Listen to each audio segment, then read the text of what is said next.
நீண்ட காலமாக இழுபட்டு கொண்டிருந்த ஒரு பிரச்சினைக்கு முற்றுப்புள்ளி வைக்கும் முகமாகவும் அதேபோல நீண்ட நாட்களாக ஒரு தீர்வை எதிர்பார்த்து கொண்டிருந்த தமிழ் மக்களுக்கான ஒரு மகிழ்ச்சியை ஏற்படுத்தக்கூடியதுமான செய்தி வெளியாகி இருக்கின்றது. எனவே அந்த விடயம் தொடர்பாகத்தான் இன்றைய தினம் இந்த காணொலி மூலமாக பார்க்க இருக்கின்றோம். எங்களுடைய சேனலுக்கு வருகின்றவர்கள் இன்னும் சப்ஸ்கிரைப் செய்யாமல் காணொலிகளை பார்த்துக் கொண்டிருக்கிறீர்கள் என்று சொல்லி சொன்னால் மறக்காமல் சப்ஸ்கிரைப் பண்ணிக்கொள்ளுங்க. நாங்கள் போடக்கூடிய செய்திகளை உடனுக்குடன் தெரிந்து கொள்ளக்கூடியதாக இருக்கும். வணக்கம் உறவுகளே, இன்றைய தினம் 11ஆம் தேதி 4ஆம் மாதம் 2026 இந்த காணொளி மூலமாக சந்திப்பதில் மகிழ்ச்சி.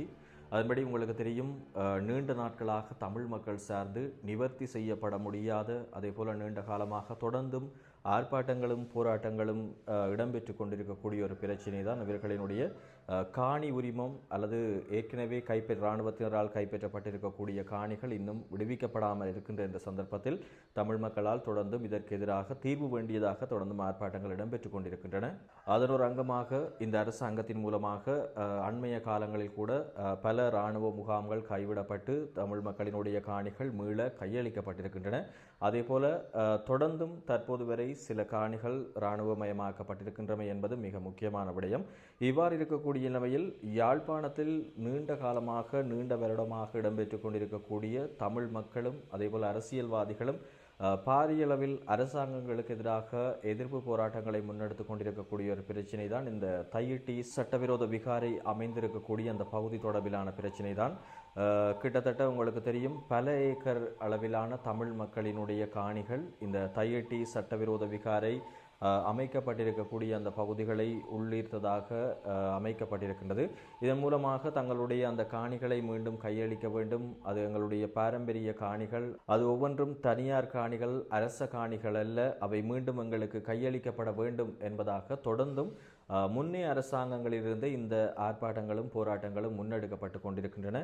அதில் விசேடமாக யாழ்ப்பாணத்தில் இருக்கக்கூடிய ஒரு கட்சி மாத்திரமே தற்போது வரை தொடர்ந்தும் ஒவ்வொரு மாதமும் இந்த போராட்டத்தில் ஈடுபட்டு கொண்டிருக்கிறார்கள். அவர்களோடு இணைந்ததாக அந்த காணியினுடைய உரிமையாளர்களும் போராட்டத்தில் ஈடுபட்டு கொண்டிருக்கிறார்கள். அதன்படி ஒவ்வொரு போயா நாட்களிலும் இந்த போராட்டத்தை நீங்கள் அவதானிக்கக்கூடியதாக இருக்கும். செய்தித்தளங்கள் வாயிலாகவும் பார்க்கக்கூடியதாக இருக்கும். இவ்வாறு முன்னே அரசாங்கங்களில் இருந்து தற்போது இந்த ஜனாதிபதி அனுரகுமார் திசாநாயக்க அவர்களுடைய அரசாங்கத்திலும் இந்த ஆர்ப்பாட்டங்கள் போராட்டங்களின் மேல முன்னெடுக்கப்பட்டு கொண்டு வரக்கூடிய நிலைமையில் இந்த அரசாங்கத்தில் தான் மக்களுக்கும் ஓரளவு ஒரு நம்பிக்கை ஏற்பட்டிருக்கிறது. எங்களுடைய காணிகள் மீள கையளிக்கப்படும் என்பதாக. இருந்தாலும் அண்மைய சில மாதங்களுக்கு முன்பதாக முக்கியமான சில செய்திகள் வெளியாகியிருந்தன.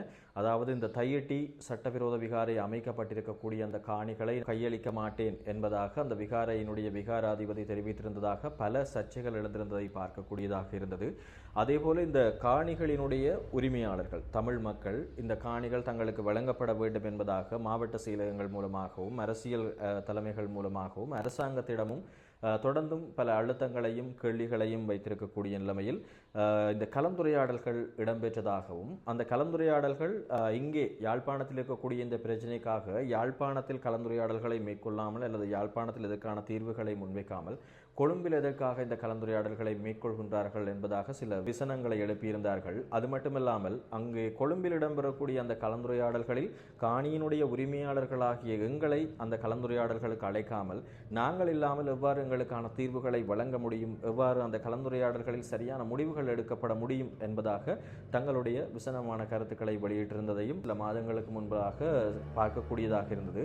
அவ்வாறான நிலைமையில் கடந்த சில மாதங்களுக்கு முன்பதாக இந்த பிரச்சினை தொடர்பாக தீர்வினை முன்வைக்கும் முகமாக வெளிப்படுத்தப்பட்டிருந்த விடயம் என்னன்னு சொல்லி சொன்னால், விகாரை அமைய பெற்றிருக்கக்கூடிய அந்த காணி தவிர்ந்து அதனை சூழ உள்ள ஏனைய காணிகள் மீண்டும் மக்களுக்காக கையளிக்கப்படும் என்பதாகவும் அந்த விகாரை அமைந்திருக்கக்கூடிய காணிகளுக்கு பதிலாக இவர்களுக்கு மாற்றீட்டு வழிமுறைகளில் காணிகளோ அல்லது ஏதேனும் விடயங்கள் செய்யப்படும் என்பதாகவும் சில கருத்துக்கள் முன்வைக்கப்பட்டிருந்ததையும் பார்க்கக்கூடியதாக இருந்தது. இது தொடர்பான செய்தியையும் நான் என்னுடைய யூடியூப் மற்றும் ஃபேஸ்புக் தளங்களில் பதிவிட்டிருந்தேன். இதற்கு ஒரு சிலர் ஆதரவு கருத்துக்களை தெரிவித்திருந்தாலும் அநேகமானவர்கள் தங்களுடைய எதிர்ப்பு கருத்துக்களையும் தெரிவித்திருந்ததை பார்க்கக்கூடியதாக இருந்தது. என்னென்னு சொல்லி சொன்னால், ஒரு தனியார் காணி, அதே போல அவர்கள் பரம்பரையாக வாழ்ந்து வந்த அந்த காணிகளை இவ்வாறு விகாரைகளுக்காக, அதுவும் சட்டவிரோத விகாரைகளுக்காக இவ்வாறு அவற்றை கைப்பற்ற முடியும் அல்லது எவ்வாறு அந்த காணிகளில் விகாரைகளை அமைக்க முடியும் என்பதாக பல கேள்விகளை எழுப்பியிருந்தார்கள்.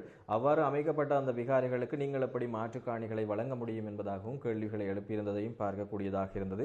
சரி, இந்த பிரச்சனைகள் இவ்வாறு நிறைவடைந்திருக்கக்கூடிய நிலைமையில் மீண்டும் இது தொடர்பிலான கலந்துரையாடல்கள் இடம்பெற்றிருந்தது. யாழ்ப்பாண மாவட்ட செயலகத்தில் இது தொடர்பான கலந்துரையாடல்கள் இடம்பெற்றிருந்த போது இந்த கலந்துரையாடல் முடிவடைந்ததன் பின்னதாக இலங்கையினுடைய கடத்தொழில் அமைச்சர் ராமலிங்கம் சந்திரசேகரன் அவர்கள் மிக முக்கியமான விடயங்களை இந்த கலந்துரையாடலின் பின்னராக தெரிவித்திருந்தார். அதில் அவர் விசேடமாக தெரிவித்திருந்த விடயம் என்னென்னு சொல்லி சொன்னால், எதிர்வரும் 17ஆம் திகதி இந்த காணிகள் தொடர்பிலான அளவீடுகள் மேற்கொள்ளப்படவிருப்பதாகவும் இந்த அளவீடு தொடர்புடைய பணிகள் நிறைவடைந்ததன் பின்னராக உரிமையாளர்கள் அவர்களுடைய காணி உரிமங்கள் தொடர்பிலான விடயங்கள் சரிபார்க்கப்பட்டு காணி உரிமையாளர்களினுடைய பெயரில் எவ்வளவு காணிகள் இருக்கின்றன என்பன விடயங்களும் உறுதிப்படுத்தப்பட்டதன் பின்னர் அவர்களுக்கு அந்த காணிகள் மீள கையளிக்கப்படும் என்பது தொடர்பான ஒரு மகிழ்ச்சியான அறிவித்தலை தான் வெளிப்படுத்தி இருக்கிறார். எனவே அந்த விகாரை அமைய பெற்றிருக்கக்கூடிய காணி உள்ளடங்களாக சுற்றி வர இருக்கக்கூடிய ஏனைய காணிகளுக்கான அந்த உரிமையாளர்களிடம் இந்த விடயங்கள் சரிபார்க்கப்பட்டு சமர்ப்பிக்கப்படும் என்பது மிக விரைவில் சமர்ப்பிக்கப்படும் என்பதாகத்தான் கூறியிருக்கிறார். எனவே பொறுத்திருந்து பார்ப்போம் இந்த விடயங்கள் எவ்வாறு அமைய போகின்றன என்பது தொடர்பில். இருந்தாலும் தமிழ் மக்கள் சார்ந்து சில கேள்வி நிலைமைகளும் இருக்கின்றன. இந்த விடயம் சரியான முறையில் தமிழ் மக்களுக்கு கையளிக்கப்படுமா அல்லது விகாரையினுடைய பகுதி அமைய பெற்றிருக்கக்கூடிய காணிகள் கொடுக்கப்படாமல் அதனை சூழவுள்ள இணைய காணிகள் மாத்திரம்தான் கொடுக்கப்படுமா என்பது தொடர்பிலான விடயங்கள் காணி அளவீடுகளினுடைய பணிகள் நிறைவடைந்ததன் பின்னராகத்தான் தெரியப்படும் என்பதாகத்தான் எதிர்பார்க்கப்படுகின்றது. இருந்தாலும் நிச்சயமாக நீண்ட காலத்தின் பின்னர் தமிழ் மக்களுக்கு கிடைத்திருக்கக்கூடிய மிக முக்கியமான ஒரு மகிழ்ச்சி தகவலாகத்தான் இது பார்க்கப்படுகின்றது. அதே போல இவர்களினுடைய காணிகள் மீள கையளிக்கப்படுகின்ற போது அது இன்னும் வரவேற்கத்தக்க ஒரு விடயமாக மாறும். இந்த அரசாங்கத்தின் மீதாக இருக்கக்கூடிய மக்களினுடைய நம்பிக்கையும் மேலோங்கும் என்பதில் எந்த விதமான மாற்று கருத்தும் இல்லை.